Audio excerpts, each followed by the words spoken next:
Per a l'Observatori contra l'Homofòbia de Catalunya és molt important treballar en els espais d'oci. Creiem que és una feina cabdal. Per què? Dins del nostre col·lectiu LGTBI, de persones lesbianes, gais, trans, bisexuals, intersexuals, l'importància de poder gaudir d'espais segurs és extremadament important. Per què és extremadament important? Perquè ens juguem d'alguna forma la nostra seguretat, però també la nostra dignitat en espais que han de ser amables.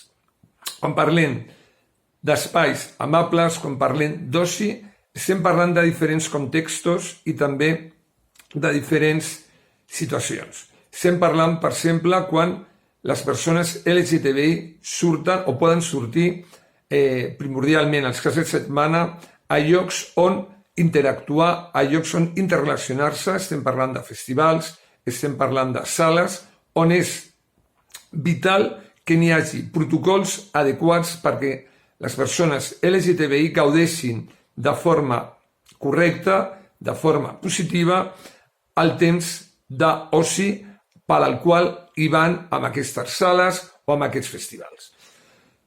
És important també la formació per part dels agents que han de saber detectar les incidències que es poden donar.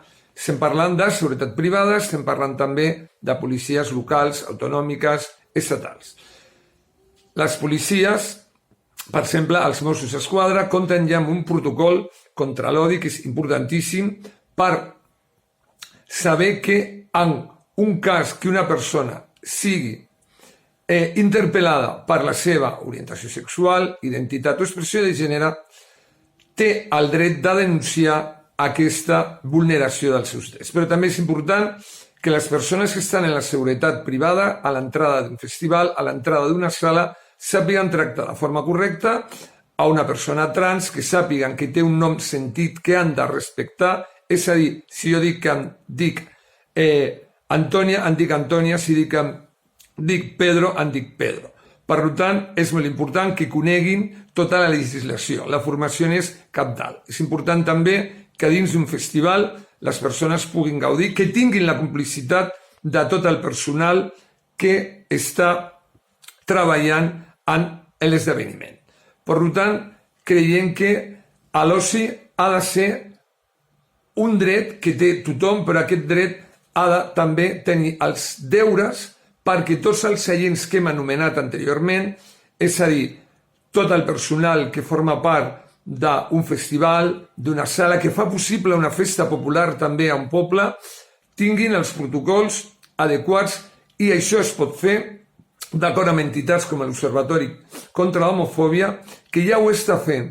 Hem treballat durant molts anys, per exemple, a un barri de Barcelona com Gràcia, amb el lema de l'homofòbia no fa gràcia, però també treballant en sales com Rasmatats, com MUC, com Brands, on vam ser els primers en posar en marxa el protocol del no caient. Per finalitzar la meva intervenció dins d'aquesta ponència, vull remarcar només una idea bàsica. Només podrem tindre un oci amable, un oci digne, si tenen cabuda totes les persones. I per tindre cabuda totes les persones, en concret i específicament les persones, les dones i les persones LGTBI, cal ser molt curosos en tot el que és cuidar que la teva festa, el teu festival, el teu espai, sigui un espai amable sense masclismes ni LGTBI-fòbia. Dins del marc de les jornades de seguretat en esdeveniments musicals i esportius, doncs explicarem un decàleg que vam treballar des de l'Observatori contra l'Homofòbia, que té com a títol Espais amables, festes sense masclisme ni LGTBI-fòbia. En aquest decàleg repassem com 10 punts que creiem que són necessaris per treballar el masclisme i LGTBI-fòbia dins dels espais d'oci, i creiem que són 10 mesures que es poden implementar en aquests espais perquè la gent pugui gaudir de la festa sense cap tipus d'incident, i en el cas que hi hagi situacions discriminatòries pugui intervenir Les nombraré breument. La primera és visibilitzar per mitjà de cartelleries l'entrada de l'esdeveniment, que estem davant d'una festa en un espai amable, sense homofòbia, sense transfòbia, sense bifòbia, sense interfòbia i sense lesbofòbia, igual que sense violència masclista, és que quedi a l'entrada bastant senyalitzat que estem treballant amb aquest concepte d'espai amable. Òbviament, això ens porta al segon punt del decàleg, que és fer constar en la publicitat de l'esdeveniment de l'espai d'oci en la difusió que no està permesa actituds discriminatòries per violència masclista ni per motius d'orientació sexual, identitat i expressió de gènere.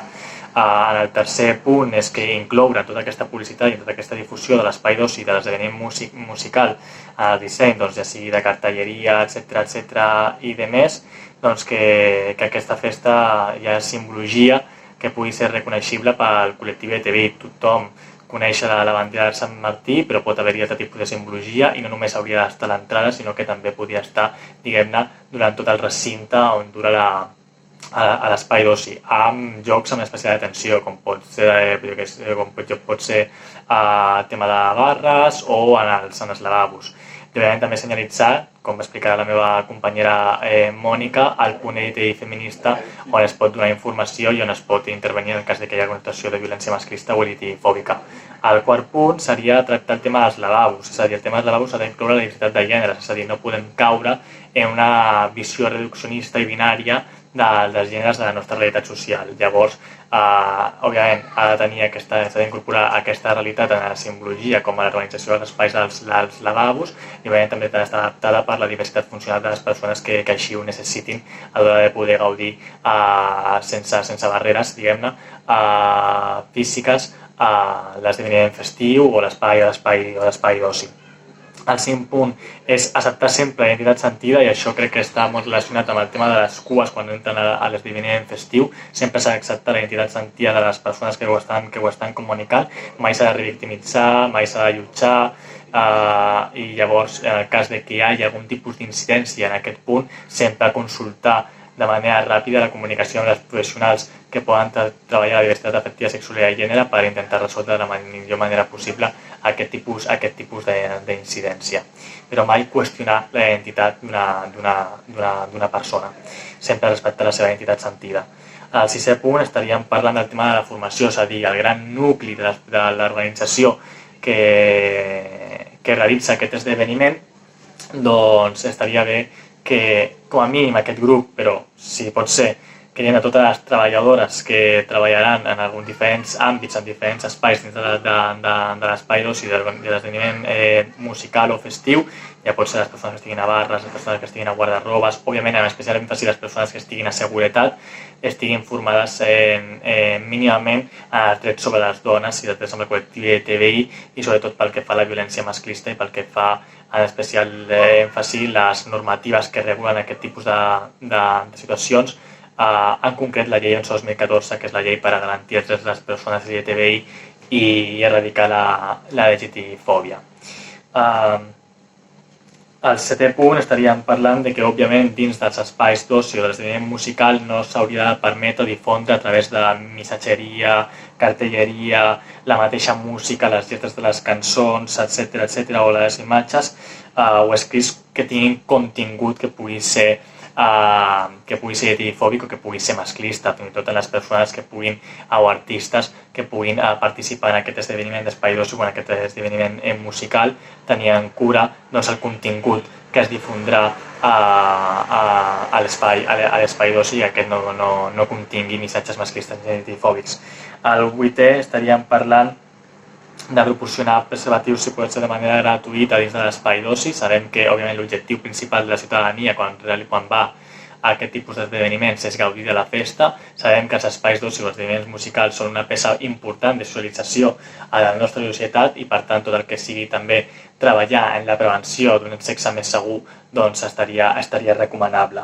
El 9è punt seria no denegar l'entrada en base a la imatge de les persones, és a dir, a través de l'expressió de gènere, sobretot les actituds, els comportaments, la vestimenta que un pot portar a aquest esdeveniment festiu. Òbviament, si aquesta vestimenta està en contra dels drets i llibertats fonamentals de les persones, òbviament llavors sí que s'hauria d'intervenir, però en qualsevol altre cas s'hauria de denegar l'entrada o el dret d'admissió per la imatge o l'expressió de gènere que pugui portar la persona o el grup de persones que accedeixen a aquest esdeveniment musical. I per acabar, la desena per aquest decàleg seria, òbviament, no permetre aquestes actituds i intervenir, tenir un dispositiu d'intervenció cap a aquests comportaments, ja siguin masclistes, LGTBI-fòbics. En el cas de l'Observatori contra l'Homofòbia ja portem 4 anys treballant amb els punts feministes i LGTBI, que la meva companya Mònica a un altre vídeo explicarà més extensament. I llavors, òbviament, en el cas que es detecti que hi ha algun tipus de situació masclista o LGTBI-fòbica, comunicar directament amb les professionals que l'objectiu principal és la persona afectada per aquest tipus de comportament masclista i LGTBI-fòbic, però també intentar, diguem-ne, agafar a la persona que ha realitzat aquest tipus de comportament masclista i LGTBI-fòbic i comentar-li que aquestes actituds no es toleren, com era un altre dels punts del decàleg, i si fa falta doncs, que expulsar-lo i que no pugui gaudir d'aquest espai d'oci o d'aquest esdeveniment musical en el qual ha participat. Crec que això és importantíssim, que s'ha de treballar per intervenir contra les discriminacions masclistes i LGTBI-fòbiques en aquests espais d'oci, en els esdeveniments musicals, perquè si no s'intervé, moltes vegades aquestes situacions es poden normalitzar fins i tot per les mateixes persones que estan accedint a aquest espai d'oci, i al tenir unes professionals, un equip organitzatiu que treballa en pro dels drets de les dones i els drets del col·lectiu LGTBI, doncs ens sembla fonamental en uns espais que, com he comentat, són bastant importants de la socialització a la ciutadania. Així que moltes gràcies i fins la propera. L'Observatori contra l'Homofòbia va ser el primer en adherir-se i formar-se al programa No Callem de l'Ajuntament de Barcelona i també en implementar-lo en alguns festivals, com és el Brangin a la ciutat de Barcelona, en els quals col·laborem habitualment. Els punts d'atenció feministes que nosaltres muntem en els entorns d'oci, en alguns festivals, treballem i actuem en funció d'aquest protocol. Va ser elaborat per l'Ajuntament de Barcelona per actuar contra les violències sexuals i les agressions sexuals, i les violències masclistes en els entorns d'oci privat. El que ens ofereix aquests protocols és una manera molt estandarditzada i unes directrius molt clares de com actuar quan ens trobem en situacions d'aquest tipus, situacions de violència sexista. Per tant, ens donen una oportunitat de poder actuar de manera ràpida i eficaç i protegir i assessorar correctament a la víctima. El que és important és que si no és tot el personal, doncs part de l'estaf de l'event o de la festa estigui format i conegui aquest protocol. Qualsevol persona pot detectar una situació de violència, no només la persona agredida pels seus propis mitjans, sinó també el personal del festival ha de saber com identificar aquestes situacions i què fer en cas de trobar-s'hi, a qui ha d'avisar, o no deixar-ho estar. És a dir, al final, si estem, és per donar una resposta i per lluitar perquè això no passi i, en el cas que passi, intervenir de la millor manera possible. Una altra cosa molt important és que ha d'haver-hi una comunicació directa i fluida amb el personal de seguretat. Per això nosaltres tenim un walkie en el punt d'atenció que ens permet això, és una comunicació bidireccional entre les dues parts. Perquè es fa una idea, el punt d'atenció és un petit estand que ofereix això, un espai segur, íntim, on poder atendre la víctima i donar-li un suport emocional i un acompanyament psicològic en casos d'agressió. Com intervenim? O sigui, com activem aquest protocol? Aquest protocol, un cop s'ha detectat una situació de violència, que, com he dit, pot ser qualsevol persona que pot identificar-la, valorem, per un costat, l'estat de consciència de la persona, és a dir, que tingui plenes capacitats i facultats per poder ser informada i, per tant, per poder prendre una decisió, i, per altra, el tipus de violència patida. Sempre, en els dos casos, es fica en coneixement del personal de seguretat del que ha passat i sempre se'ls dona un acompanyament emocional a la víctima. Vale? És molt important també que connectar-la, si està sola, amb els seus amics o amb les persones amb les que ha vingut perquè l'acompanyin durant l'atenció. En els casos de violència sexual, violació o abús sexual greu, en aquests casos sí que hem d'assessorar molt bé a la persona de què pot fer o dels passos que ha de seguir, si vol denunciar, si no vol denunciar, si vol ser atesa pels serveis mèdics d'urgència. És a dir, la persona ha de poder decidir, però per poder decidir ha d'estar plenament informada i això és tasca nostra, no? Informar-la de com actuar, posar-li els mitjans segurs, si necessita un taxi o qualsevol altra cosa, per desplaçar-se a casa o per anar a comissaria, o si vol que nosaltres truquem perquè vinguin els Mossos, el que sigui, no? I tot això es fa conjuntament també amb el personal de seguretat mentre es dona una atenció psicosocial a la persona. Hem de tenir molt clar que l'atenció és prioritària a la víctima, a la persona agredida. En cap cas establirem una complicitat amb l'agressor i tampoc no el podem anar a buscar, és a dir, no sempre es va buscar l'agressor, sinó que hi hagi una descripció molt, molt clara i tenim els recursos disponibles. Vale?